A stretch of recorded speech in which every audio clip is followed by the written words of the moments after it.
Fall college tuition bills are starting to come in, and therefore, so are the questions coming in from clients. When it comes to paying for that tuition bill, should I send the money directly from my 529 plan directly to the school, or should I pay for it myself and then reimburse myself from a 529 plan? I have a very strong opinion on the matter that you can only form from sort of going through this a little bit. I'm going to share that experience with you so you don't have to. Got that and more coming up.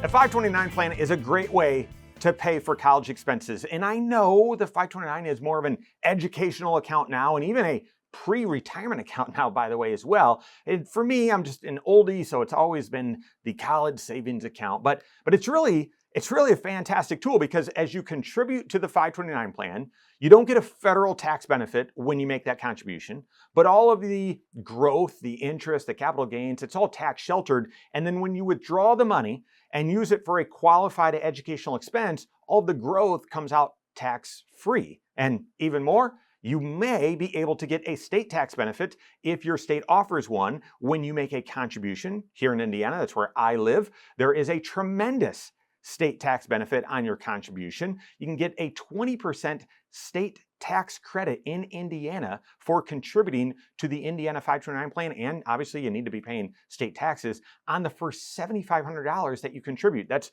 per tax return, not per child. That's $1,500 though in tax benefit, very, very significant. And then on top of that, you get all those federal tax benefits as well, that using the 529 plan for qualified educational expenses, yeah, it's gonna come out tax-free. It's like the Roth IRA, but for college, it's a great deal. Well, college tuition bills and tuition bills are starting to pour in. At the time I'm recording this, it's second half of the summer. The summer is almost over, and we're hearing from clients, and we've gotten this question a few times. We get it regularly around this time of year. All right, I've got this tuition, especially for if it's your first child going off to college.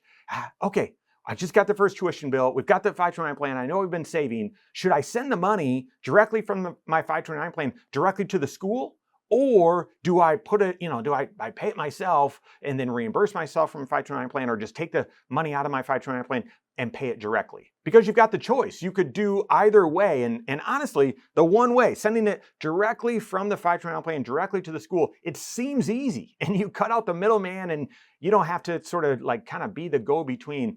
Guys, in practice, that has created a lot more challenges than it seems like it should. Okay, so to me, of the two options, in just empirical evidence, I would strongly suggest you reimburse yourself, or you pull the money out of the 529 plan yourself, and then you make the payment to the school. I'd be curious though, those of you that have had personal experience, whether you've had better luck or if it's worked out, I'd love to hear your opinions. Leave those comments below. But we've just had enough experiences with different schools where, okay, the address that we were supposed to send the payment to, or that it said send the payment to, well, it didn't get where it was supposed to go. So the actual address was different. There's a routing system within campus where the check from the 529 plan, the payment didn't actually make it where it's supposed to go. There's processing delays. We've seen that as well, guys. We've even seen that, okay, well, the student number that, to associate the tuition bill with the right, John Doe or whatever it is, that the student number, there's a different payment processing number, or a financial aid number, or a different tuition billing number that's different than the student ID. I mean, it creates some complexities, okay, where if you send the money directly from the 529 plan, it's almost like there's a little bit of cross your fingers. I hope they get the money. I hope the school gets it. And there's just too much at stake. You don't want to mess with that. So we have seen, it's typically better to just control the process, and you take the money out of the 529 plan and you pay the school yourself. And the other reason why we tend to like that approach is it's not just tuition that you can use the 529 plan for. There are a lot. There's a range of qualified educational expenses. Some of them go directly to the school, but others, no, they actually go to other institutions, even an apartment complex, or paying back utility bills. So guys, think about this. Look at this list. Yes, room and board is one of the qualified educational expenses. And you'd expect though, especially when your students living on campus, and yes, yeah, that money could go directly from the 529 plan to the school. But what if your child's living off campus? What if they have an apartment? It's still a qualified educational expense up to the sort of university set limit, right? You're not going to allow you to have some extravagant living arrangement for your child, although some of these days it is. It's different.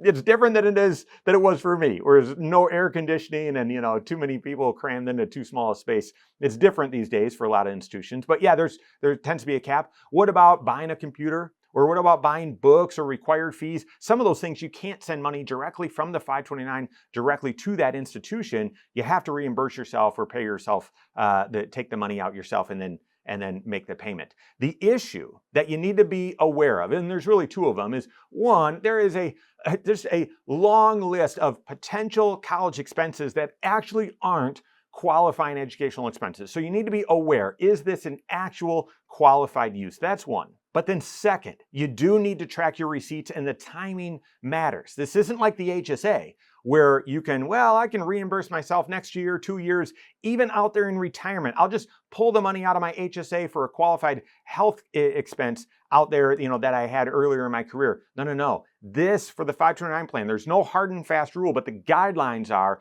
that the money that you pull out of your 529 plan are the dollars, the exact dollars you use for the expense. So therefore, what we've been told is, have it within the same calendar year. So even if you bought the computer and you're reimbursing yourself, you're pulling the money out of your 529 plan, I would do that same year. I wouldn't even do that the next, within 12 months, but it's the next calendar year. I do it in the same year and track your receipts. So given the choice, I would use the dollars, pull them out of your 529 plan directly, not sending them directly to the school. You're going to have more flexibility that way. You're going to have more control over that as well. And plus, that's the process you're going to use for many of the expenses. Bigger picture question, though, is are you funding your 529 plan to get the maximum state benefits and to ensure that you're on track for your specific financial situation and college and education goals? Make sure you work with your certified financial planner on that. If you don't have a CFP on your team, you can contact one on my team. Find us online, Korhorn.com.